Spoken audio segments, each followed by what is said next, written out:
திமுக வந்து யார் பக்கம் நியாயம் இருக்குது யார் பக்கம் அநியாயம் இருக்குன்னு பார்க்க மாட்டாங்க. அவங்க உடனே வந்து முஸ்லீம்க்கு எதிராக நடந்துக்குவாங்க. உடனே என்ன பண்ணிட்டாங்க, வக்ஃப் போர்டு சேர்மனை கூப்பிட்டு அந்த விஷயத்தை தலையிடாத ஒதுங்குன்னாங்க. அவர் ஒதுங்கிட்டார்.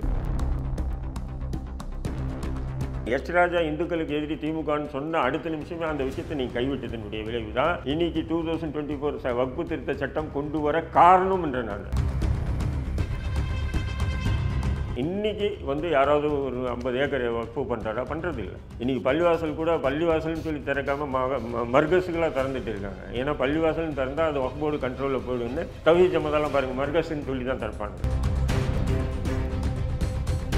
திருச்செந்துறை விஷயத்திலே வந்து பார்த்தீங்கன்னா திமுக அரசினுடைய தடுமாற்றம், திமுக அரசினுடைய அந்த பாரபட்சமான செயல்பாடுகள் தான் அந்த விஷயம் அப்படியே விட்டுடுது. நான் ஏன் விட்டேன்றேன்? ஏன்னா 3500 கோடிக்கு மேலே அந்த பங்களா போகும், அம்பானியுடைய பங்களா அந்த அளவுக்கு கிடையாது. அது வக்ஃப் போர்டு இடானா. இப்போ இந்த திருத்த சட்டத்தின் மூலிமா அதெல்லாம் ஈஸியாக நீ சொல்கிறத பார்த்தா அம்பானிக்கு அதானிக்கு கொடுக்குறதுக்காக தான் வக்ஃபு சட்டத்தை மாற்றுறாங்க. வேற என்ன, அம்பானிக்காக தான் இது மாற்றுறாங்க. இது அம்பானிக்காக தான் மோடி இவ்வளோ பிடிவாதம் பண்ணி இந்த வக்ஃபு திருத்த மசோதா சட்டத்தை கொண்டு வராங்க. பாராளுமன்றத்தில் இவ்வளோ கடுமையாக எதிர்க்கக்கூடிய திமுக ஏன் இந்த விஷயத்தில் தெளிவு பெறல? இன்றைக்கி கூட நேற்று கூட பாராளுமன்றத்தில் அந்த விஷயமா பேசுகிறாங்க, அமைச்சர் பேசுகிறாங்க, எம்பிக்கள் பேசுகிறாங்க, திருச்செந்துறைன்றாங்க. நீங்கள் நவ துவாரங்களை மூடிட்டு உட்காந்துருக்கீங்க 40 பேரும். நிறைய இடங்கள் இருக்குது இந்தியா முழுக்க, இது போன்ற நிறைய இடங்களில் இன்ன வரையும் வக்ஃப் போர்டு சரியான முறையில் நீதிமன்றத்தில் முறையிட்டுனா நிறைய இடங்களை கைப்பற்றலாம். ஆனால் வக்ஃப் போர்டு அப்படி போகிறதே இல்லை. அந்த முத்தவழிக்கு தான் ஃபைட் பண்ணிட்டு கிடக்குறாங்க. ஃபைட் பண்ணி ஜெயிச்சதுக்கப்புறம் வக்ஃப் போர்டு வந்து உட்காருவான், எனக்கு 7% கொடுங்க. ஒரு பள்ளிவாசல் கட்டி ஒரு 100 கடையை கட்டி விடுங்க, வக்ஃப் போர்டு தானாக போய் அந்த விஷயத்தை தன்னுடைய கட்டுப்பாட்டில் எடுப்பாங்க. வருமானம் இல்லாத பள்ளிவாசல்கள்லாம் வக்ஃப் போர்டு தன்னுடைய கட்டுப்பாட்டில் எடுக்கவே எடுக்காது. வருமானம் உள்ள பள்ளிவாசல்னா வக்ஃப் போர்டு தன்னுடைய கட்டுப்பாட்டில் எடுக்காமல் இருந்ததில்லை. ஏன் பார்த்துட்டு இருக்கேன்னு கேட்டார். அதனால் இந்த மசூதியை இடித்து கோயில் கட்டணும் அப்படின்னு முதல்ல 1955 வந்து ஒரு நபர் தான் எடுத்து போய் அயோத்தியாவில் எடுத்து போய் மாவட்ட கலெக்டர்கிட்ட கொடுக்கணும். அந்த மாவட்ட கலெக்டர் என்ன பண்ணணும், லெட்டர் கூப்பிட்டு வச்சு ஒரு அரைஞ்சு ஏன்னா லூசு கனவு கண்டுகள்லாம் லெட்டர் எடுத்து போடான்னு துரத்திக்கணுமா இல்லையா? அன்றைக்கி அந்த கடிதத்தை அவர் வாங்கி மாவட்ட ஆட்சியர் அன்றைக்கி பிரச்சனை உருவாக்குற விளைவு தான் இன்றைக்கி அந்த மசூதியை இடித்து கோயில் கட்டப்பட்டது.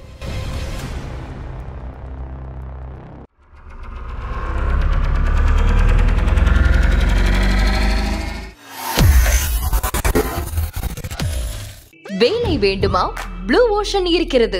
10th 12th டிப்ளமோ டிகிரி படித்தவர்களுக்கு உணவு, தங்குமிடம், இஎஸ்ஐ, பிஎஃப் இன்சூரன்ஸ் உள்ளிட்ட சலுகைகளுடன் அனுபவத்திற்கேற்ற நல்ல சம்பளம் 15,000 முதல் 30,000 வரை. பெண்களுக்கு முன்னுரிமை. 2000த்திற்கும் மேற்பட்ட வேலை வாய்ப்புகள் உள்ளன. இப்போதே தொடர்பு கொள்ளுங்கள். Blue ocean.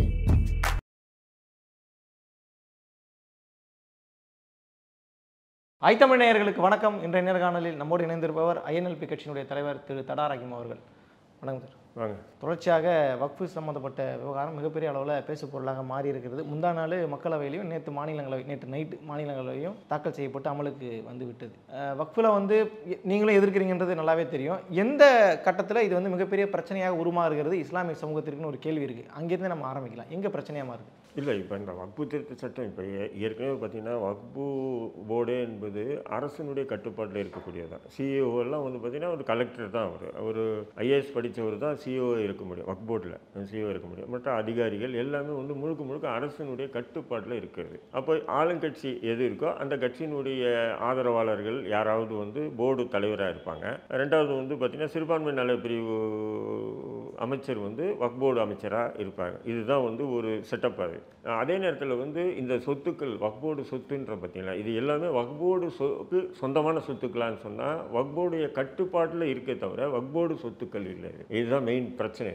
இது பார்க்க வேண்டிய நிறைய பேருக்கு இது தெரியல. ஏதோ வக்ஃப் போர்டுன்னு சொன்னால் வக்ஃப் போர்டு தான் இந்த சொத்துக்கள்லாம் அதிபதி அப்படின்ற மாதிரி பார்க்குறாங்க. அப்படி இல்லை. ஏன்னு சொன்னால் அங்கங்கே இருக்கக்கூடிய அந்த அதாவது ஜமாத்து, அதாவது அந்த முத்தவல்லி தான் அதுக்கு பொறுப்புதாரியாக இருப்பார். இப்போ உதாரணத்துக்கு நான் வந்து என்னுடைய ஒரு 4 தலைமுறைக்கு முன்னாடி தாத்தா முப்பாட்டன் யாரோ ஒருத்தர் வந்து ஒரு 100 ஏக்கர் வந்து இடத்த வந்து நான் வந்து வக்ஃபு பண்ணியிருக்கேன்னு வச்சுக்கலாம் உதாரணத்துக்கு. அப்போது அதில் வந்து வக்ஃபு பண்ணும்போதே வந்து அந்த டாக்குமெண்ட் எல்லாத்தையும் சப்மிட் பண்ணி எங்கிட்ட என்னுடைய இடம் தான் அப்படின்னு, ஏதோ யாருடைய இடத்த நான் ஒர்க் பண்ண முடியாது இல்லையா, என்னுடைய இடத்து தான் அப்படின்னு சொல்லிட்டு அதை எல்லாம் முறைப்படுத்தி இதில் வந்து நான், எனக்கு பிறகு என் பிள்ளைகளுக்கு பிறகு அவங்களுடைய வாரிசு இவங்க தான் தலைவராக இருப்பாங்க, அமீராக இருப்பாங்க. இருந்துக்கிட்டு இந்த பள்ளிவாசல், இந்த சொத்துக்கு அடங்கிய பள்ளிவாசல், மதர்சா, இந்த தர்கா, இதை எல்லாமே வந்து இதில் வரக்கூடிய வருமானத்தை கொண்டு மெயின்டைன்ஸ் பண்ணணும். அது மட்டும் இல்லாமல் வறுமையில் வாழக்கூடிய ஏழை மக்கள் அதில் வந்து பயன்பெறணும். இதுதான் அதாவது ஒரு இது எழுதி வச்சுட்டு செத்துறான்னு வைங்களேன். இப்போ இது வந்து என்ன ஆகுதுன்னா வக்போர்டு, வக்பை ஈஸ்வர்னுவாங்க, அது வக்பை ஈஸ்வர், வக்போர்டுடைய கட்டுப்பாடு. ஆனாலும் முத்தவல்லியாக இருக்கும் பார்த்தீங்களா, என்னுடைய கட்டுப்பாடில் தான் இந்த ஒட்டுமொத்த நிலமும் இருக்கும், வக்போர்டுடைய கட்டுப்பாடு இல்லை. ஆனால் வக்போர்டுக்கு நான் என்ன பண்ணுறேன்னா 7% நான் கொடுப்பேன். நாங்கள் வக்போர்டுன்னு நியமிச்சாங்களா 7% நாங்கள் வருமானத்தில் வக்போர்டுக்கு கொடுக்குறோம். அப்போது இது மெயின்டைன்ஸ் பண்ண வரும்போது இப்போ என்ன ஆகுதுன்னா, உதாரணத்துக்கு இதில் சில குளறுபடிகள் நடக்க காரணம் என்னன்னு சொன்னீங்கன்னா, உதாரணத்துக்கு இப்போது என்னுடைய தாத்தா முப்பாட்டன்னு வச்சுக்கலாம், அவர் இறந்துடுறாரு. அதுக்கு பிறகு அவங்க பிள்ளைக்கு பிறகு அப்படியே ஒரு 4-5 தலைமுறைன்னும் போது நிறைய பிள்ளைங்க வராங்க. பிள்ளைங்க வரும்போது நீங்கள் ஒரு வாரிசு, நான் ஒரு வாரிசு, இவர் ஒரு வாரிசு, 4-5 பேர் வாரிசு ஆகிறாங்க. அதில் வந்து யார் இதை வந்து அமீராக இருந்து வழி நடத்தணும் அப்படின்ற போட்டி நடக்குது. அந்த போட்டி நடக்கும்போது தான் வக்போர்டு தலையிடுவாங்க, புரியுதுங்களா? அப்போ வக்போர்டு தலையிட்டாங்கன்னா அப்போ தான் அந்த ரிவ்யூ கமிட்டின்றாங்கல்ல, வக்போர்டு சேர்மன் மற்றும் அந்த உறுப்பினர்கள் உட்காந்து முடிவு பண்ணுவாங்க. முசமில் இருக்கட்டும் அப்படின்ட்டாங்கன்னா முசமில் தான் தலைவர், ரஹீம் இருக்கணும்னு சொல்லிட்டாங்கன்னா ரஹீம் தான் தலைவர். அந்த கமிட்டி, அந்த ரிவ்யூ கமிட்டின்னுவாங்க, அந்த வக்பு ரிவ்யூ கமிட்டி. அதுக்கப்புறம் முடிவு யாருமே பண்ண முடியாது. இதில் வந்து என்னன்னா, இப்போ நான் நீங்கள் தான் இருக்கணும்னு சொல்லிட்டு அந்த வக்போர்டு முடிவு பண்ணி அறிவிச்சிட்டாங்கன்னு வச்சுக்கலாம். நான் வந்து என்ன பண்ணுறேன், நீதிமன்றத்துக்கு போய் வக்போர்டு முசமிலை நியமனம் பண்ணது தவறு அப்படின்னு ஸ்டே வாங்கலாம். ட்ரிபுனலில் போகிறதா இல்லை இதுலேயே கோர்ட்டில் போட்டு ஸ்டே வாங்குவாங்க, அல்லது இது மாற்ற சொல்லுவாங்க. எல்லாமே நீதிமன்றத்துக்கு போயிட்டு இருக்காங்க. இது ஏற்கனவே இருக்குது அந்த ப்ரொசீஜர் வந்து, அதாவது ரிவ்யூ கமிட்டி முடிவு பண்ணிவிட்டு அவ்வளோதான் முடிஞ்சிச்சு அப்படின்ல. அதுக்கு மேலே மேல்முறையீடெல்லாம் போக முடியாது, கோர்ட்டுலாம் மதிக்க மாட்டாங்க. வக்போர்டில் வச்சு முடிவு பண்ணிக்காங்க அப்படி இப்படின்ற மாதிரி ஒரு பொய் பிரச்சாரத்தை வந்து RSS, பாஜக மற்றும் எல்லாருமே அதை பண்ணிட்டு வராங்க. ஆனால் அப்படி இல்லை, அது போய் கோர்ட்லேயும் முறையிடுப்பாங்க. லட்சக்கணக்கான வழக்குகள் இன்னைக்கு கூட வக்பு வழக்குகள் நீதிமன்றங்களில் நிலுவையில் இருக்குது, இது போன்ற சண்டைகளில், புரியுதுங்களா? இப்போ இந்த முத்தவல்லி மாற்றுறாங்க பார்த்தீங்களா, அந்த முத்தவல்லி மாற்றுறதுல வந்து பணம் விளையாடுது.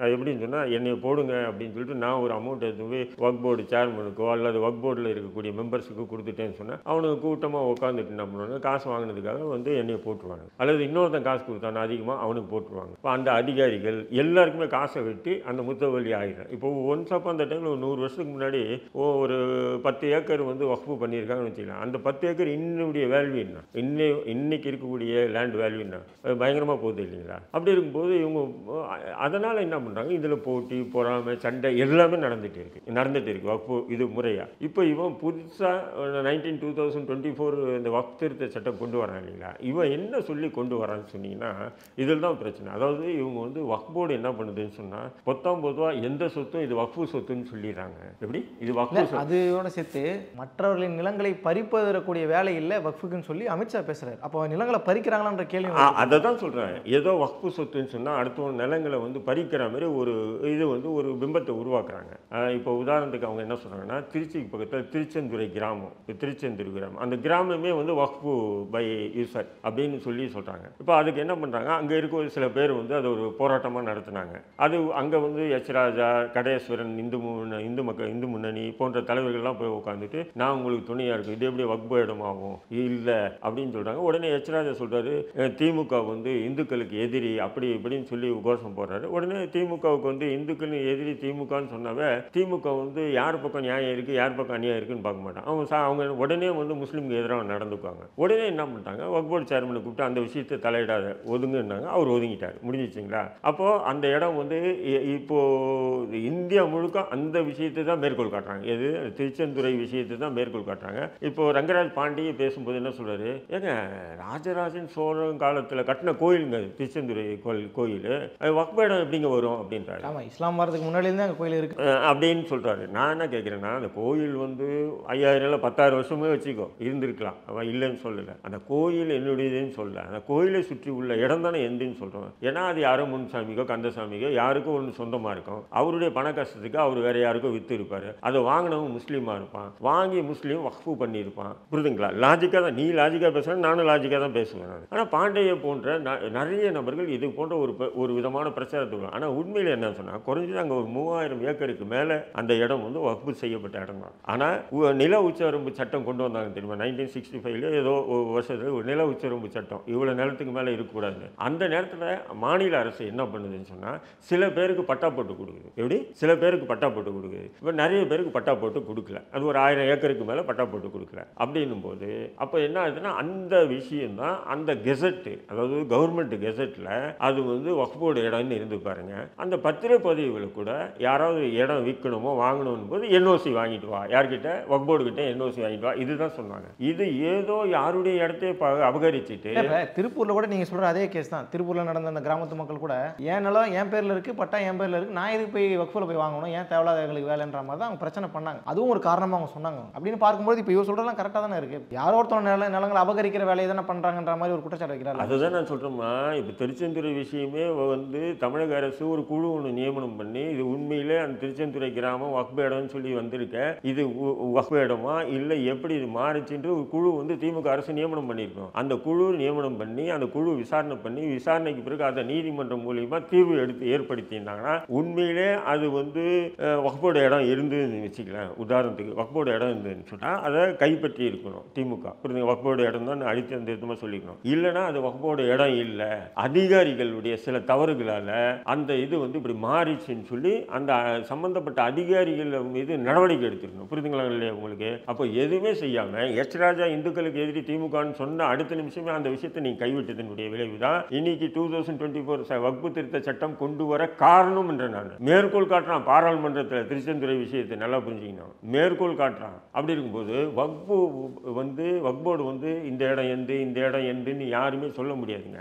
ஒரு இடம் வக்ஃபு நடக்குதுன்னு சொன்னால் அவங்களுடைய அந்த மூலப்பத்திரம் முதல் கொண்டு எடுத்து போய் அவங்ககிட்ட சப்மிட் பண்ணி கோர்ட் மூலிமா ஒரு ஆர்டர் வாங்கி இவ்வளோ இடமும், அதுவும் இப்போ ஏதோ ஒரு 50-100 வருஷத்துக்கு 50 வருஷத்துக்கு முன்னாடி யாரும் வந்து வக்ஃபு பண்ணதில்லை. இதெல்லாம் வந்து பார்த்தீங்கன்னு சொன்னால் ஒரு 100 வருஷத்துக்கு முன்னாடி வக்ஃபு பண்ண இடங்கள் தான் இது. புரியுதுங்களா? இப்போ யாரும் வக்ஃபு பண்ணுறதே இல்லை. இப்போ 100 ஏக்கர் உங்கள்கிட்ட இருந்ததுன்னா 200 ஏக்கர் வாக்குறதுக்கு உண்டான வழி தான் நீங்கள் பார்க்குறீங்க, நானும் அப்படி தான் பார்க்குறேன். இன்றைக்கி வந்து யாராவது ஒரு 50 ஏக்கர் வக்ஃபு பண்ணுறாரா? பண்ணுறது இல்லை. இன்றைக்கி பள்ளிவாசல் கூட பள்ளிவாசல்னு சொல்லி திறக்காமல் மர்கஸுகளாக திறந்துட்டு இருக்காங்க. ஏன்னா பள்ளிவாசல்னு திறந்தால் அது வக்ஃப் போர்டு கண்ட்ரோலில் போயிடுன்னு தௌஹீத் ஜமாத்தெல்லாம் பாருங்கள், மர்கஸ்ன்னு சொல்லி தான் திறப்பாங்க. தௌஹீத் ஜமாத்தாக இருக்கட்டும், இந்த ஜாக்கா இருக்கட்டும், எல்லாமே பாருங்கள் யாருமே வந்து மஸ்ஜிதுன்னு மசூதின்னு சொல்லி வைக்க மாட்டாங்க. ஆனால் வெளியே பேசும்போது மசூதி ஜாக் மசூதி அது இதுன்னு சொல்லுவாங்களே தவிர மர்கஸாக தான் அவங்க வந்து இது பண்ணுவாங்க. ஏன்னா அது வக்ஃப் போர்டு கண்ட்ரோலில் போயிடக்கூடாதுன்றதுக்காக. புரியுதுங்களா? இதெல்லாம் அவங்களுக்குள்ள இப்போ நீங்கள் சொல்கிற அடிப்படையில் திருச்செந்துறையாக இருக்கட்டும், திருப்பூராக இருக்கட்டும், இன்னொரு இந்த திருப்பரங்குன்ற சைடில் நடந்த பிரச்சனையாக இருக்கட்டும், இப்போ எல்லாத்துக்கு பின்னாடி பிரச்சனைகள் இருக்குது. அந்த பிரச்சனைகளை சரி பண்ணுறதுக்கு இந்த அமெண்ட்மெண்ட் பில் போட்டிருக்காங்கன்றது நல்ல விஷயம் தானே. அப்படி ஏற்றுக்க முடியாதா இதை? இல்லை அதுதான் சொல்கிறேன், இது வந்து தவறானது. இப்போ எப்படி கொண்டு போகுதுன்னா பாஜக அரசு இந்த சட்டம் கொண்டு வந்தது மூலிமா ஏதோ வந்து வக்ஃப் இடங்கள்லாம் வந்து அப்பாவி இந்துக்கள் இடம்லாம் வந்து இந்த இடம் எங்கள் வக்ஃப் இடம், அந்த இடம் வக்ஃப் இடம்னு வக்ஃப் போர்டு வந்து ஏதோ நிலத்தெல்லாம் அபகரிக்கிற மாதிரி ஒரு பிம்பத்தை ஏற்படுத்துகிறாங்க. பார்த்தீங்களா? இதுதான் அயோக்கியத்தின் உச்சம். அது பாஜகனுடைய பாசிசம்ன்றாரு. அப்படி ஒரு பிட்டு இடம் கூட வக்ஃப் போர்டு வந்து பண்ணுறது இல்லை. வக்ஃப் போர்டுடைய வேலை என்னன்னா அந்த முத்தவழியே வேலை வாங்குறது தான் வக்ஃப் போர்டுடைய வேலை. முத்தவழி யாரு? அந்த அந்த பரம்பரை முத்தவழி, அந்த அவங்க சொந்தக்கார அவங்களுடைய முப்பாட்டம் யாரோ ஒருத்தன் வந்து அந்த இடத்த வந்து வக்ஃபு பண்ணியிருப்பாங்க, தானமாக கொடுத்துருப்பாங்க. அவங்கள வந்து அந்த முத்தவழியை நியமனம் பண்ணுறது, அவன் வந்து சரியான முறையில் வந்து அதை வருமானத்தை எடுத்து அவன் சாப்பிட்டுறானா இல்லை அந்த இடங்களை விற்றுறானா அப்படின்னு மேற்பார்வை பார்க்கறதுக்கு மட்டும்தான் வக்ஃப் போர்டு. இப்போ எப்படி அறநிலைத்துறை இருக்குது, அறநிலைத்துறை கிட்ட அவ்வளோ சொத்து இருக்கானா? இல்லை. அந்தந்த கோயில், இந்த சமஸ்தானம் அந்த சமஸ்தானம், இந்த கோயிலுக்கு அடங்கிய சொத்து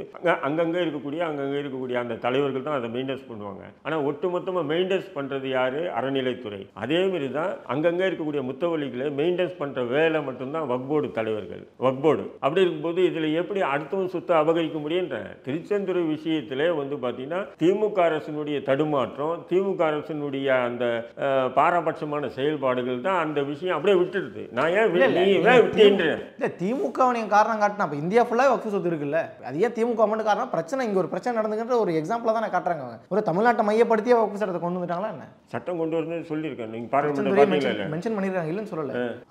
இது மட்டும்தான் அந்த வக்ஃபு சட்டம் கொண்டு வரது காரணம்னு சொல்லியிருக்காங்களா? இல்லை இல்லை, அதாவது குறிப்பாக இந்த விஷயத்தை மேற்கொண்டு இது போல பல இடங்கள் அபகரிக்கப்பட்டுள்ளது அப்படின்னு சொல்கிறான். அப்போ திமுக அரசு என்ன பண்ணணும், திருச்செந்துறை விஷயத்தில் ஒரு குழு நியமனம் பண்ணியிருக்கணும். நான் என்ன சொல்கிறேன், ஏதோ திமுக இப்போ வந்ததுக்கு 3 வருஷத்துக்கு முன்னாடி 4 வருஷத்துக்கு முன்னாடி ஆட்சிக்கு வந்துங்க, அதுக்கு முன்னாடி அதிமுக இருந்தது இல்லையா? இப்போ அதிமுக ஆட்சியிலையும் வந்து அந்த இடம் வந்து பத்திரப்பதிவுக்கு வந்து என்ஓசி வந்து வக்ஃப் போர்டில் வாங்கி தானே பண்ணியிருக்காங்க ஏற்கனவே. இப்போ திமுக வந்தது தானே இந்த பிரச்சனையே உருவாக்குறாங்க ஆர்எஸ்எஸ் பிஜேபி. உடனே திமுக ஆர்எஸ்எஸ் பிஜேபி பிரச்சனை பண்ண உடனே திமுக ஏன் சரண்டர் ஆச்சு அவங்ககிட்ட? புரியுதுங்களா? அந்த சரண்டர் ஆனதனுடைய விளைவு தான் இந்த சட்டம் கொண்டு வரதுக்கு மூல காரணம்னு சொல்கிறாங்க. அப்போ இது திமுக வந்து அந்த நேரத்திலேயே வந்து இது அந்த நடவடிக்கை எடுத்து இது வந்து ஒரு குழு ஒன்று நியமனம் பண்ணி இது உண்மையிலே யாருடைய இடம்னு சொல்லியிருந்தாங்கன்னா இன்றைக்கி வந்து இந்த சட்டம் கொண்டு வரதுக்கு அந்த விஷயத்தை மென்ஷன் பண்ணிக்கலாம். ஆனால் பிஜேபி எப்படி இருந்தாலும் கொண்டு வர போகிறான், அது வேறு விஷயம். அதான் சொல்கிறேன், பிஜேபி இது இல்லைனாலும் கொண்டு வர போகிறான். ஆனால் இதை அவன் கொண்டு வரத்துக்கு காரணமாக தமிழகம் தான் எதிர்க்குது இல்லையா? தமிழகம் எதிர்க்குன்னா இங்கேயே இப்படி ஒரு குளறுபடி நடந்திருக்குன்னு சொல்கிறாங்க இல்லையா? ஓ ஆராசா பாராளுமன்றத்தில் பேசும்போது சொல்கிறாங்க இல்லையா, மென்ஷன் பண்ணுறாங்களா இல்லையா, இப்படி ஒரு குளறுபடி நடந்திருக்கு. அப்போ ஆராசா வந்து இல்லை அது வக்ஃப் போர்டு இடம் தான் சொல்லி ஏன் பேசலை பாராளுமன்றத்தில்? நான் கேட்குறேன். வக்ஃப் போர்டில் இப்படி ஒரு இந்த மேற்கோள் காட்டி பேசுகிறாங்க. 40 எம்பிக்கள் இருக்காங்க தமிழ்நாட்டு சார்பாக, திமுக கூட்டணி எம்பிக்கள் தான். இந்த எம்பிக்களில் வந்து அந்த திருச்செந்துறையில் இருக்கக்கூடிய அந்த இடம் வந்து 3000 ஏக்கருக்கு மேலே வந்து வக்ஃப் இடம். அது நிச்சய நில உச்சவரம்பு சட்டத்தின் அடிப்படையில் வந்து அந்த வருஷத்தில் வந்து நிறைய பேருக்கு பட்டா அரசு மாநில அரசு பட்டா கொடுத்துருக்கு. அதை தவிர மற்றதெல்லாம் வக்ஃபு இடம் தான் அது அப்படின்னு சொல்லி யாராவது ஒரு பாராளுமன்ற உறுப்பினராவது அங்கே வந்து சத்தியம் பண்ணி பேசாமல் ஏன் அமைதியாக இருக்காங்க? அவன் அந்த மத்திய அமைச்சருடைய கேள்விக்கு பதில் சொல்லாமல் இருக்காங்க. இந்த விஷயமே தெரியலையா உங்களுக்கு? இல்லை, இப்போ நான் என்ன கேட்குறேன்னா, கிரண் ரிஜிஜு என்ன சொல்கிறாருன்னா, வக்ஃபு சொத்துக்களை சரியான முறையில் வருமானமாக அவங்க வந்து கொடுக்கல, அதை முறைப்படுத்துறதுக்காக தான் இந்த மாதிரி மசோதாவை நான் கொண்டு தாக்கல் செஞ்சேன்னு சொல்கிறாங்க. அப்போ இப்போ நீங்கள் சொல்லக்கூடிய பிரச்சனைகள், இப்போ இவங்க சொல்லக்கூடிய காரணங்களை வச்சு பார்க்கும்போது இஸ்லாமியர்கள் இந்த வக்ஃபை நிர்வகிக்கக்கூடியவர்கள் சரியாக செய்யாதனால தான் இன்றைக்கி ஒரு சட்டமாக போடப்பட்டு அது சரியாக செய்யறதுக்கான வேலைகள் நடக்குது. அப்பயே இந்த சட்டத்தை நீங்கள் எதிர்க்கிறீங்கன்னு கேள்வி வருது இல்லை? ஏங்க சட்டம் இன்னைக்கு நேற்று இல்லைங்க, ஒவ்வொரு காலகட்டத்திலும் கொண்டு வருவாங்க, சில பல மாற்றங்கள் பண்ணிகிட்டே வருவாங்க. 95 2013 மாற்றம் இருந்துச்சு, அதெல்லாம் இப்போ ஏன் நீங்கள் எதிர்க்கிறீங்கன்னு கேள்வி. அப்போ நீங்கள் எதிர்க்கல, இப்போ ஏன்னா பாஜகனுடைய சூழ்ச்சிகரமான செயல் இருக்குது பார்த்தீங்கன்னா. தொடர்ந்து இஸ்லாமியர்களுக்கு இப்போ பாராளுமன்ற தேர்தலில் என்னென்ன விதமான வன்மமான பேச்சுக்கள்லாம் பேசினாங்க. இதே வந்து யூபி தேர்தலின் போது வாரணாசியில் போய் நின்றுக்கிட்டு பிரதமர் மோடி சொல்லிட்டியா, உங்களுக்கு ஒரு அவுரங்கசீப் இருந்தால் எங்களுக்கு ஒரு சிவாஜி இருக்காருன்னு சொல்லி வன்மத்தை தூண்டி எவ்வளோ பெரிய கலவரத்தை ஏற்படுத்தினார். இது போன்ற ஒரு பாஜக அரசு ஒரு சட்டத்தை கொண்டு வருது, அதுலேயும் அந்த சட்டத்தில் இந்த திருத்தங்கள்லாம் மாற்றங்கள்லாம் பண்ணணும்னு சொல்லும்போது நிச்சயம் அது இஸ்லாமியர்களுக்கு எதிராக தான் இருக்கும். வக்ஃபு சொத்துக்களை வந்து மத்திய அரசு ஆட்டை போடுறதுக்கான வேலைகள் செய்யுது. இப்போ உதாரணத்துக்கு பாபர் மசூதி இஷ்யூவே பார்த்தீங்கன்னா ஒரு 50 வருஷம் ஆச்சுங்க. அது போராட்டம் பண்ணி பெரிய ரத்த ஆறு ஓடி பெரிய இஷ்யூ ஆகி அதுதான் பாபர் மசூதி நீதிமன்றம் மூலிமா வாங்கினாங்க, வாங்கினாங்களா இல்லையா? வாங்கினாங்களா? இப்போ வந்து இந்த புதிய வக்ஃபு திருத்த சட்டத்தின் மூலிமா இப்போ இது வந்து ஒரு பள்ளிவாசல் ஒரு மதரசா, இது பெரிய அளவுக்கு ஒரு 200 வருஷமா இருக்கு. பட் இந்த இடத்துல நீங்க ஒரு இஷ்யூ கலப்பலாம். இது இடம் வந்து முப்பாட்டம் இடம், இது அவர் வக்ஃபே பண்ணல இடத்த, ஆனாலும் வக்ஃபு வந்து தானா வந்து எடுத்துக்கிடுச்சு, இது வந்து எனக்கு வந்து இந்த இடம் வேணும் அப்படின்னு நீங்க வந்து நீதிமன்றத்தில் போடுறீங்க. ஃபர்ஸ்ட் கலெக்டர் கிட்ட போறீங்க, கலெக்டர் மூலியமா ஆர்டர் வாங்கிட்டு நீதிமன்றத்துக்கு போறீங்க. நீதிமன்றம் விசாரணை பண்ணி அவங்க என்ன பண்ணலாம், எப்படி வேணால் தீர்ப்பு சொல்லலாம். ஈஸியாக முடிஞ்சா முசமில் கிட்ட வந்துச்சு இடம், இந்த இடம் இது. ஆனால் இந்த இடத்துல வந்து கோயில் கட்டணும், எப்படி இதில் வந்து கேன்வாவி பள்ளிவாசல், சாம்பலில் வந்து ஜாமியா பள்ளிவாசல், எப்படியெல்லாம் இவங்க அபகரிக்கணும் இந்த மாதிரி இடங்கள்லாம். ஏன்னா எத்தனையோ பேர் தாங்கி இஸ்லாமியர்கள் இருக்காங்க இந்தியாவில், இருக்காங்களா இல்லையா? அப்போ அவங்க மூலிமா இது போன்ற ஒரு பிரச்சனைகளை உருவாக்கி இது வந்து என்ன பண்ணுவாங்கன்னு சொன்னால் இந்த இடங்களெல்லாம் அபகரித்து அந்த இடங்களை அவங்க ஒரு திட்டம் போட்டு ஒரு லிஸ்ட்டு போட்டு வச்சுருக்காங்க. பாபர் மசூதி மட்டும் இல்லை, மதுரா காசி மட்டும் இல்லை, இந்தியாவில் பல இடங்கள் வந்து கோயில் இருந்த இடம் அப்படின்றது தானே அவங்களுடைய ஆர்எஸ்எஸ் உடைய அஜெண்டாவை. இப்போ அதுக்குண்டான ஒரு இந்த திருத்த சட்டமாக தான் நம்ம பார்க்கணும். அவங்க ஆனால் இதுக்கு முன்னாடி திருத்த சட்டம் கொண்டு வந்திருக்காங்க, ஒவ்வொரு முறை திருத்தியிருக்காங்க. அந்த திருத்தினதுக்கும் இப்போ திருத்தத்துக்கும் நிறைய வேறுபாடு. அவங்க கூட என்ன சில காரணம் சொன்னாங்க, பெண்களுக்கான உரிமையை கொடுக்குறோம் அந்த சட்டத்தின் ஏற்கனவே பெண்களுக்கு உரிமை அதே இல்லையா? போல பிற்படுத்தப்பட்ட மக்கள்லாம் அங்கே பயன்பெறாங்கன்ற மாதிரி சொல்கிறாங்க. நான் தான் சொல்கிறேன், ஏற்கனவே பெண்களுக்கு உரிமை இல்லையா? ஏற்கனவே ஃபாத்திமா முசஃபர்னு சொல்லி நம்ம சம்மது சாப்பிடைய மகன் இருந்து இல்லையா, அது மெம்பர் தானே, அது வக்ஃப் போர்டு மெம்பர் தானே. அப்புறம் முனவரி பேகம்னு சொல்லி அந்த ஷியா முஸ்லீம் அந்த பெண்ணும் மெம்பர் தானே. அது ஏற்கனவே அதிமுக ஆட்சியிலேயே வந்துட்டாங்க அவங்க. இதெல்லாம் வந்து இந்த பெண்களுக்கு உரிமை கொடுக்குறாங்க. ஏற்கனவே பெண்கள் இருக்காங்க, ஒவ்வொரு சில இடங்கள்ல இருக்காங்க, ஒரு சில இடங்கள் இல்லை. அது முஸ்லீம் அல்லாதவர்களும் இருக்கலாம் அப்படின்னா அது எப்படி முஸ்லீம் அல்லாதவர்களும் இருக்கலாம்? இப்போ கோயில் நல்லா இருக்குது, அறங்காவல்துறை, அறங்காவலராக நான் என்னை அப்துல் ரஹீமை போட்டால் நான் வந்து ஒரு பக்தியோட இறை அச்சத்தோடு நான் செயல்படுவேன்னா? ஏன்னா எனக்கு அந்த கோயில் மீதே நம்பிக்கை இல்லாதவனால என்னால் எப்படி வந்து நியாயமாக உண்மையாக நடந்துக்க முடியும்? அப்படி இருக்கும்போது அல்லாஹ் மீதும் மறுமை மீது நம்பிக்கை இல்லாத ஒரு ஆளால் எப்படி வந்து அவன் வக்ஃப் போர்டை வந்து நிர்வகிப்பான்? அவன் முடிஞ்ச அளவு கொள்ளடிக்க தான் பார்ப்பான். அப்போ இது எவ்வளோ பெரிய அயோக்கியத்தனம் இது. அந்தந்த சமயத்தவர்கள் அந்தந்த சமயத்தில் அவங்க வந்து அர்ப்பணித்தாங்க அந்த இடங்களை. வக்ஃப் போர்டுக்கு வந்து முஸ்லீம்கள் மட்டும் அர்ப்பணிக்கல, எத்தனையோ இந்துக்கள் கூட அர்ப்பணிச்சிருக்காங்க. வள்ளியூர் அந்த இது இருக்கு இல்லையா, திருநெல்வேலியில் வள்ளியூர்ன்ற இருக்குது, அந்த இது எல்லாமே வந்து முஸ்லீம் அல்லாதவர் அர்ப்பணித்தது தான், அதை வக்ஃபுக்கு அர்ப்பணித்தது தான். எத்தனையோ ராஜாக்கள் வந்து முஸ்லீம் அல்லாத ராஜாக்களும் வக்ஃபு வந்து பண்ணியிருக்காங்க சொத்துக்களை. அப்போ அதனால் ஆனால் என்ன இவங்களுக்கு கண்ணு உறுத்துதுன்னு சொன்னீங்கன்னா, இப்போ ரயில்வே, இராணுவம் இதுக்கெல்லாமே இடம் இருக்குது, நிறைய எக்கச்சக்கம் இருக்குது. அதுக்கு அடுத்த மாதிரி வக்ஃப் போர்டுக்கு இருக்குது. ஆனால் வக்ஃப் போர்டு இடங்கள் எல்லாமே பார்த்தீங்கன்னு சொன்னால் ஹார்ட் சிட்டியில் இருக்குது. ஹைதராபாத், டெல்லி, மும்பை, சென்னை இது போன்ற அந்த மெயின் அந்த இது இருக்குது பார்த்தீங்களா, தலைநகரங்கள் தான் இந்த சொத்துக்கள்லாம் அதிகமாக இருக்குது. இப்போது அந்த தலைநகரங்களில் வந்து அந்த சொத்துக்களுடைய வேல்யூ ஏற ஏற ஏற இப்போது மும்பையில் இருக்குது, மொத்தம் வந்து 2.5 ஏக்கர் இடத்த வந்து அம்பானி வந்து கைப்பற்றி வச்சுருக்கான்.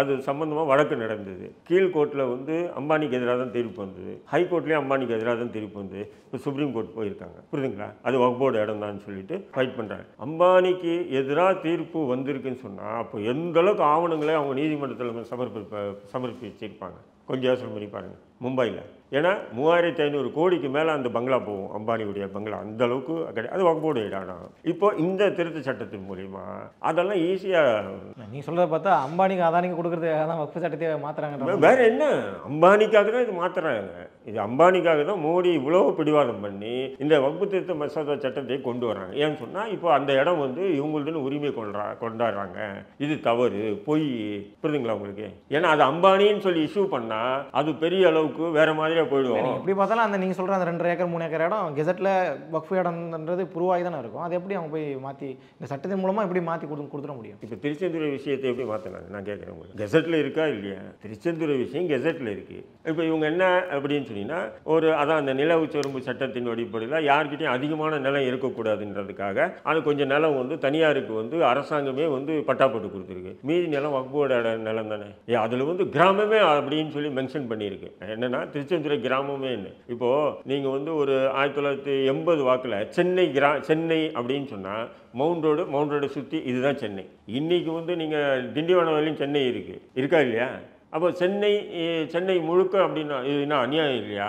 சென்னையே இவங்களுக்கு தான் அப்படின்னு சொன்னால் அது எப்படி கையிலையாக இருக்கும்? அந்த காலத்தில் வந்து அந்த கிராமம் இது திருச்செந்துறை கிராமம் அது முழுக்க வந்து வக்ஃப் போர்டு இடம். அதில் நில உச்சவரம்பு சட்டத்தின் அடிப்படையில் கொஞ்சம் பேருக்கு பட்டா போட்டு கொடுக்குறாங்க, மீதி இடம் அப்படியே இருக்குது. ஆனால் அந்த பத்திரப்பதிவு இதில் வந்து கெசட்டில் வந்து அது வக்ஃப் இடம், என்ஓசி வக்ஃப் போர்டில் வாங்கினா யாருடைய இடமும் யாருக்கும் மாறும். இதுதான் முறை. இது திமுக ஆட்சிக்கு வந்த ஒன்று தான் இது வந்து மாறிச்சு அப்படின்றது இல்லை. அதிமுக ஆட்சி எத்தனையோ காலங்கள் இதேமாரி வந்து என்ஓசி வாங்கி தான் அவங்க வந்து இடத்த விற்றுக்கிட்டு வந்துக்கிட்டு இருந்தாங்க. இப்போ புதுசாக ஒரு 10-100 பேர் கிளம்பி அது ஒரு இஷ்யூ ஆக்கி அதுக்கு எச் ராஜாவும் காட்டேஸ்வரன் இந்து முன்னணி காடேஸ்வரன்ட்டு பெரிய இஷ்யூ ஆக்கினவுடனே திமுக அந்த விஷயத்தை கிடப்பில் போட்டுருந்தாங்க. வக்ஃப் போர்டு சேர்மனும் வக்ஃப் போர்டு அமைச்சரும் அந்த விஷயத்தில் கிடப்பில் போட்டாங்க. கிடப்பில் போட்டவுடனே அதே மேற்கோள் காட்டி இந்த திருத்த சட்டத்தை கொண்டு வந்திருக்காங்க. அப்போ நீங்கள் பாராளுமன்றத்தில் இவ்வளோ கடுமையாக எதிர்க்கக்கூடிய திமுக ஏன் இந்த விஷயத்தில் தெளிவு பெறல? இன்றைக்கி கூட நேற்று கூட பாராளுமன்றத்தில் அந்த விஷயமா பேசுகிறாங்க, அமைச்சர் பேசுகிறாங்க, எம்பிக்கள் பேசுகிறாங்க, திருச்செந்துறைன்றாங்க. நீ ஏன் துவாரங்களை மூடிட்டு உட்காந்துருக்கீங்க 40 பேரும்? கேட்குறேன். இல்லை, திருச்சியில் இருக்கிறது வக்ஃப் போர்டு இடம் தான், இது எங்கிட்ட ஆதாரம் இருக்குது, ரெக்கார்டு இருக்குது அப்படின்னு சொல்லி பேசியிருக்கணுமா இல்லையா? இப்போது இது இருக்குது, திருச்சியில் நம்ம கலைஞர் அறிவகம் வக்ஃப் போர்டு இடம் ஒரு 1.5 ஏக்கர் கிட்ட அவங்க இல்லை அதையும் மேற்கோள் காட்டுறாரு கிரண் ரிஜிஜு என்ன சொல்றாருன்னா 2013 திருத்தத்தின் மூலம் 123 கட்டிடங்கள் மீதான உரிமையை வக்ஃப் கிட்ட ஒப்படைக்கப்பட்டிருக்கு. இப்போ நாங்கள் பார்லிமெண்ட் அடுத்த எலெக்ஷனில் நாங்கள் வராமல் இருந்திருந்தா எல்லாத்தையுமே கொடுத்துருப்பீங்கன்ற மாதிரி சொல்றாரு. இப்போ நீங்களா மத்திய சிறுபான்மை அமைச்சர் சொல்றாரு. பிஜேபி வந்ததுனால தான் பல இடங்கள் வக்ஃபுக்கு போகாமல் நாங்கள் காப்பாற்றி வச்சிருக்கிறோம், இல்லைன்னா வக்ஃப் எல்லாத்தையும் தூக்கிட்டு போயிடுன்ற மாதிரி தான் அவர் சொல்றாரு. வக்ஃப் வந்து இடத்தை அபகரிச்சிருக்கோம். காங்கிரஸ்ல வந்து 123 இடங்களெல்லாம் கொடுத்துருக்காரு. அவர் வந்து ஒரு ஸ்டேட் சொல்ல டெல்லி பார்லிமெண்ட், சிஜிஓ, அந்த சிஜிஓ பக்கத்தில் இருக்கிற காம்ப்ளெக்ஸ், இது எல்லாமே வக்ஃப் வாரியத்துக்கு சொந்தன்ற மாதிரி அவங்க சொந்தம் கொண்டாடுறாங்க. இது 1970 இந்த வழக்கு இருக்குன்ற மாதிரி அவர் குறிப்பிடார். வக்ஃப் அபகரிக்கிறது இப்படி இதுதான் அவங்களுடைய குற்றச்சாட்டு. அதுதாங்க அந்த அமைச்சர்களும் சரி யாருக்கும் என்ன தெரியும்னா வக்ஃப் வந்து அபகரிக்க முடியாதுங்க. வக்ஃப் எப்படிங்க அபகரிக்க முடியும்? அது எப்படி முகாந்திரமே இல்லாமல் எப்படி குற்றச்சாட்டு வைக்கிறாங்க? அதுதான் சொல்றேன். முத்தவள்ளி நல்லா ஒன்று புரிஞ்சுங்க. முத்தவள்ளி தலைவர்கள் அந்தந்த இடத்துக்கு ஒரு தலைவர் இருப்பார், நியமனம் பண்ணியிருப்பாங்க. அவங்க பரம்பரையாக அவங்க தலைவராக இருப்பாங்க. புரியுதுங்களா உங்களுக்கு? அப்போ அந்த தலைவர் வந்து வரக்கூடிய வருமானத்தில் 7% வக்ஃப் போர்டு கொடுப்பாங்க. அந்த தலைவர் இந்த டாக்குமெண்ட் எடுத்து போய் கொடுத்து வக்ஃப் போர்டில் இது பாருங்க இவ்வளோ இடம் வந்து நம்ம இடம், இதில் வந்து பாராளுமன்றம் கட்டியிருக்காங்க, இது கட்டியிருக்காங்கன்னு வக்ஃப் போர்டில் சமர்ப்பிக்கும் போது அதை வக்ஃப் போர்டு முறையாக வந்து ஃபைட் பண்ணும். இதுதான் முறை. வக்ஃப் போர்டு கிட்ட எந்த இடமே இல்லை. புரியுங்களா? அது ஏதோ வக்ஃப் போர்டு அபகரிச்சுன்னா இப்போ இந்த இடம் இருக்குன்னா இந்த இடத்துக்கு முத்தவள்ளி நான் ஒரு 10 தலைமுறையாக நான் வந்திருப்பேன்னு வச்சுக்கலாம். எங்களுடைய தலைமுறை தான் இந்த இடத்துக்கு வக்ஃப் பண்ணியிருக்காங்க, இந்த இடத்துக்கு நான் தான் தலைவர். இப்போ ஆனால் எங்களுக்குள்ள சண்டை நடந்து நீதிமன்றங்கள் இடிமன்றாலும் போயிருக்கு, நான் தான் தலைவர் நீ தான் தலைவர்னு போயிருக்கோம். இதில் பெரும்பான்மை இடங்கள் அரசு கையகப்படுத்திச்சு. இப்போ திருச்செந்தூர் இடம் கூட வந்து அரசு கையகப்படுத்தி தான் நிறைய பேருக்கு பட்டா போட்டு கொடுத்தாங்க. புரியுதுங்களா? ஆனால் அது முழுக்க பண்ணலை. ஆனால் அந்த பத்திரப்பதிவில் இன்ன வரையும் அப்படி தான் இருக்குது. எப்படி அந்த கெசட் மாறல. கெசட்டில் வந்து அந்த இடம் வந்து யார் உங்கள் இடமா, நீ அவருக்கு விற்கலாம், அவருக்கு நீங்கள் விற்கலாம், இது பட்டா இது அப்படின்றது இல்லை. யார் விற்றாலும் வாங்கினாலும் என்ஓசி வாங்கணும். அப்போது இதே அரசு கொண்டு வந்திருக்கு என்ன சொன்னால் அம்பானி போன்ற நபர்களுடைய இடங்கள் வந்து வக்ஃப் போர்டு இடம் இப்போ ஃபைட் பண்ணிட்டாங்க. இப்போ அது வந்து ஃபைட் பண்ணி உச்சநீதிமன்றத்துமோ இல்லை அது வந்து வக்ஃப் போர்டுக்கு தான் சொந்தமாச்சு அப்படின்னு சொன்னால் அது அம்பானிக்கு எவ்வளோ பெரிய அவமானம். இப்போ அம்பானிக்கு அவமானம் வருதுன்னா பாஜக மோடி வந்து அமைதியாக போயிடுவாராம். புரியுதுங்களா? அப்போது இந்த திருத்த சட்டம் மூலியமா வந்து இல்லை இது வக்ஃப் போர்டு இவங்க வந்து உரிமை கொண்டாடுறாங்க, இது தவறு. நல்லா புரிஞ்சுக்கணும். வக்ஃப் போர்டு கோர்ட்டுக்கு போகல அம்பானி விஷயத்திலையும். அந்த முத்தோலி தான் கோர்ட்டுக்கு போயிருக்காரு. முத்தோலின்னா அந்த பரம்பரை முத்தோலின்றாங்களா, இந்த இடம் என்னுடைய முப்பாட்டன் வக்ஃப் பண்ணியிருக்காரு, இந்த இடத்துக்கு நான் தான் தலைவராக இருக்கேன், இவங்க தான் போகிறது கோர்ட்டுக்கு. எல்லாமே நிறைய இடங்கள் இருக்குது இந்தியா முழுக்க. இது போன்ற நிறைய இடங்களில் இன்ன வரையும் வக்ஃப் போர்டு சரியான முறையில் நீதிமன்றத்தில் முறையிட்டுன்னா நிறைய இடங்களை கைப்பற்றலாம். ஆனால் வக்ஃப் போர்டு அப்படி போகிறதே இல்லை. அந்த முத்தவழிக்கு தான் ஃபைட் பண்ணிட்டு கிடக்குறாங்க. ஃபைட் பண்ணி ஜெயிச்சதுக்கப்புறம் வக்ஃப் போர்டு வந்து உட்காருவான். எனக்கு 7% கொடு, நல்லா புரிஞ்சுக்கணும், எனக்கு 7% கொடு, எனக்கு 7% கொடுன்னு வந்து உட்காருவான். அப்போது நீ முத்தவழியாக இருக்கக்கூடாது, இவர் தான் முத்தவழி இருக்கணும், இவர் முத்தவழி இருக்கக்கூடாது, அவர் தான் முத்தவழி. கோர்ட்டு ஜெயிச்சதுக்கப்புறம் வந்து உட்காந்துப்பாங்க முத்தவழி. எப்போவுமே பாருங்க, ஒரு வருமானம் இல்லாத பள்ளிவாசலை போய் வக்ஃப் போர்டு வந்து தங்களுடைய கட்டுப்பாட்டில் கொண்டு வராது. ஒரு பள்ளிவாசல் கட்டி ஒரு 100 கடையை கட்டி விடுங்க, வக்ஃப் போர்டு தானாக போய் அந்த விஷயத்தை தன்னுடைய கட்டுப்பாட்டில் எடுப்பாங்க. வருமானம் இல்லாத பள்ளிவாசல்கள் எல்லாம் வக்ஃப் போர்டு தன்னுடைய கட்டுப்பாட்டில் எடுக்கவே எடுக்காது. வருமானம் உள்ள பள்ளிவாசல்னா வக்ஃப் போர்டு தன்னுடைய கட்டுப்பாட்டில் எடுக்காம இருந்ததில்லை. அதனால வக்ஃப் போர்டுடைய கட்டுப்பாட்டில் எந்த ஒரு பிட்டு நிலம் கூட இல்லை. அவனுங்க எல்லாமே அரசு அதிகாரிகள், மாநில அரசினுடைய அதிகாரிகள் தான் எல்லாமே. ஆனால் அந்த முத்தவழிகளை மெயின்டெனன்ஸ் பண்ணுறாங்க பார்த்தீங்களா, அந்த முத்தவழி பர்மனன்ட் முத்தவழி, டெம்பரரி முத்தவழி, இந்த முத்தவழிகளை மெயின்டெனன்ஸ் பண்ணி அந்த வரக்கூடிய வருமானத்தில் 7% அவங்க கொடுக்கணும் வக்ஃப் போர்டுக்கு. அந்த வருமானம் வாங்குறதுக்கு தான் வக்ஃப் போர்டு அவங்க. அப்படி இருக்கும்போது இது வந்து யாருடைய சொத்தை வந்து வக்ஃப் போர்டு உரிமை கொள்ளுது? வக்ஃப் போர்டு உரிமை கொண்டாடலை, தனி நபர்கள் தான். இப்போ திருச்செந்தூர் விஷயத்தை கூட எப்படி ஆச்சுன்னு சொன்னீங்கன்னா, அது ஒரு கட்டத்துக்கு மேலே ஒரு 4 தலைமுறை 5 தலைமுறை வருது இல்லையா, அதை அப்படியே பாறேன் அப்படின் போது அதுவும் கிராமம் போது அப்படியே விட்டுட்டு போயிடுறாங்க பார்த்தீங்களா, அந்த மாதிரி விஷயங்கள் தான். ஆனால் அவங்க வக்ஃப் பண்ணிட்டு தான் விட்டுட்டு போயிருக்காங்க. அதனால தான் அது கெசட்டில் அப்படி வருது. வக்ஃப்நாமான்னு இருக்குங்க. வக்ஃப்நாமாவில் வந்து இன்றைக்கி நேற்று யாரும் பெண்ணை பென்சில் எடுத்து எழுத முடியாது. எப்படி கவர்மெண்ட் கெசட்டுன்னு சொல்லிட்டு ஒரு இருக்குது, கெசட்டில் இருக்கிறது தான் உண்மை, நீதிமன்றம் சரி எல்லாமே ஏற்றுக்கும். அதேமாதிரி தான் வக்ஃப்நாமாவும் கெசட் தான், அது கவர்மெண்ட் கெசட் தான். அது நீங்கள் நானும் யாரும் புதுசாக வரக்கூடிய சேர்மன் கிவர்மெண்ட் எடுத்து பேனை எடுத்து திருத்திட முடியாது. இறுதியாக அந்த கேள்வி நிறைவு செய்கிறேன். இப்போ இதில் இந்த வக்ஃப் அமெண்ட்மெண்ட் பில்லில் குறிப்பாக உங்களை போன்ற எல்லாருமே குறிவைத்து ஒரு விஷயத்தை மென்ஷன் பண்ணுறது என்னென்னா, கலெக்டர்கிட்ட எல்லா அதிகாரத்தையும் கொண்டு போய் கொடுக்குறாங்கன்ற மாதிரி ஒரு விஷயம் சொல்கிறாங்க. இப்போ வந்து வக்ஃபுக்கும் அரசுக்கு வக்ஃபு சொத்தா அரசு சொத்தான ஒரு பிரச்சனை வரும்போது கலெக்டர் ஒரு நடுநிலையான ஆள் தானே, அவர்கிட்ட கொடுத்து எது சரின்ற தீர்மானிக்கிறதுல என்ன சிக்கல்? ஏன்னா அவர் ஒரு அரசனுடைய அதிகாரி தானே. நீங்கள் சொல்கிறது வக்ஃபுடைய அதிகாரி 1942, 45, 47 1952, 53 ஒருத்தர் வந்து தூங்கிட்டே இருக்கார், கனவு கண்டார். கனவு கண்டதை வந்து அடுத்த நாள் வந்து கடிதமாக எழுதி மாவட்ட ஆட்சியர்கிட்ட தான் போய் கொடுக்குறாரு. ஏன்னா நான் தூங்கிட்டே இருந்தேன், நேற்று ராமர் குழந்தை ராமர் என் கனவுல வந்தார், எப்படி வந்து பாபர் வந்து இந்த என்னுடைய கோயில் அடிச்சுட்டு பள்ளிவாசலை கட்டினா, நீ ஏன் பார்த்துட்டு இருக்கேன்னு கேட்டார். இப்படி நீ ஏன் பார்த்துட்டு இருக்கேன்னு கேட்டார். அதனால் இந்த மசூதியை இடித்து கோயில் கட்டணும் அப்படின்னு முதல்ல 1955 வந்து ஒரு நபர் தான் எடுத்து போய் அயோத்தியாவில் எடுத்து போய் மாவட்ட கலெக்டர்கிட்ட கொடுக்குறாங்க. அந்த மாவட்ட கலெக்டர் என்ன பண்ணும், லெட்டர் கொடுத்தோன்னே கூப்பிட்டு வச்சு ஒரு அரைஞ்சு, ஏன்னா லூசு கனவு கண்டதெல்லாம் லெட்டர் எடுத்து கொடு போடான்னு துரத்திருக்குமா இல்லையா. அன்றைக்கி அந்த கடிதத்தை அவர் வாங்கி மாவட்ட ஆட்சியர் அன்றைக்கி பிரச்சனை உருவாக்க விளைவு தான் இன்றைக்கி அந்த மசூதியை இடித்து கோயில் கட்டப்பட்டிருக்கு. அதனால் ஆட்சியர்கள்லாம் வந்து உத்தம புத்தன்னு சொல்ல முடியாது. இன்றைக்கி கூட இது கர்நாடகா முன்னாள் முதல்வர் இவர் இருக்கார் இல்லைங்களா, முன்னாள் முதல்வர் குமாரசாமி, தேவகவுடைய மகன் குமாரசாமி, அவர் வந்து சொல்கிறாரு, வருஷத்துக்கு 60% ஐஏஎஸ் ஐபிஎஸ் அதிகாரிகள் ஆர்எஸ்எஸ் வந்து நியமனம் பண்ணுது, ஆர்எஸ்எஸ்காரர்களாக நியமனம் செய்கிறாங்க. அதனால தான் வந்து யார் ஆட்சிகள் மாறினாலும் ஆனாலும் அந்த அதிகார வர்க்கம் அவங்களுடைய கட்டுப்பாட்டில் தான் இருக்குது அப்படின்னு சொல்லி கடந்த வருடம் பேசின பேச்சு. அப்போ அதுக்காக தான் இந்தமாரி ஒரு சிஸ்டமேட்டிக்கலாக கொண்டு வர்றது ஆட்சியர் மூலிமா. நாளைக்கு ஆட்சியர்கிட்ட நீங்கள் போய் மனு கொடுங்க, இந்த இடம் இருந்துப்பா எனக்கு முடிவு சொல்லுங்கள். அவர் உடனே ஒரு விசாரணை கமிஷன் நிற்கிறாரு. அந்த விசாரணை கமிஷனில் வந்து ஆமாம் முசமில் தான் இடம், அந்த ட்ரஸ்ட்டெல்லாம் இல்லைங்க, முசமில் தனியார் இடம், அது அவர் ஒப்பே பண்ணலை இடத்த. இல்லை வழக்கு போகலாம், ட்ரிபுனல் இருக்குது, வழக்குக்கு போடலாம்ல, நீதிமன்றம் நாடலாம். பாபர் மசூதி தீர்ப்பு கூட நீதிமன்றம்லாம் போச்சு இல்லை, பார்த்துட்டு தானே இருந்தீங்க. இல்லை அந்த உதாரணம் எல்லாத்துக்குமே பொருந்துமான்னு கேட்குறேன். எல்லாத்துக்குமே அந்த உதாரணத்தை இப்போ கியான்வாபி பள்ளிவாசல் விஷயம் பேசுங்க. 1991 ஆக்ட் என்ன சொல்லுது, சுதந்திரத்துக்கு பிறகு நம்ம வணக்க வழிபாட்டு தலங்களில் எதுவுமே இடிக்கவும் கூட கை வைக்கூடாதுன்னு இருக்குது. ஆனாலும் கியான்வாபி பள்ளிவாசலுக்கு என்ன பண்ணுறாங்க, அலகாபாத் நீதிமன்றம் ஆய்வு பண்ணதுக்கு அங்கே இது என்னது அந்த சிவலிங்கம் இருக்குது அப்படின்னு சொல்லிட்டு, லிங்கம் இருக்குதுன்னு சொல்லிட்டு ஆய்வு பண்ணுறதுக்கு அனுமதி கொடுத்தது. அது சம்மந்தமாக உச்ச நீதிமன்றத்தில் நூற்றுக்கணக்கான வழக்கு வரும்போது கூட அவ்வளோ கான்ட்ரவர்சி ஆச்சு. அதனால் வந்து இந்தியா முழுக்க கலவரமே உருவாச்சு. 100க்கும் மேற்பட்ட இஸ்லாமியர்களுடைய வீடுகள் இடித்து தரமட்டமாக்குறாங்க. இது சம்பந்தமாக வந்து உச்ச நீதிமன்றம் அந்த வழக்கு எடுத்து விசாரிச்சு தான் 1991 ஆக்ட் என்ன சொல்லியிருக்கு, அலகாபாத் நீதிமன்றம் ஏன் இப்படி ஒரு உத்தரவு போட்டுது, இதனால் வந்து அந்த ஆய்வு பண்ண போகிற இடத்துல தானே இவ்வளோ பெரிய கலவரமாச்சு, கலவரத்தினால தானே இது இஸ்லாமியர்கள் பாதிக்கப்பட்டாங்க, இந்த வழக்கை வந்து தானா முன் வந்து எடுத்து விசாரணை பண்ணி தீர்வு சொன்னால் சொல்லல, அமைதியாக சைலண்ட் மூடில் தானே இருக்காங்க. இப்போது சம்பலில் என்ன நடந்தது, 5 மணிக்கு தீர்ப்பு சொல்கிறாங்க, 5:30 மணிக்கு வந்து போலீஸோடு வந்துட்டு இப்போ பள்ளிவாசலுக்குள்ளே நுழைஞ்சாங்களா இல்லையா. அதனால் இந்த நீதிமன்றங்கள் கலெக்டர் ஏன்னா சிஸ்டம் அவங்களுடைய கட்டுப்பாட்டில் இருக்குது. அதுதான் பயம், அதுதான் சொல்கிறாங்க.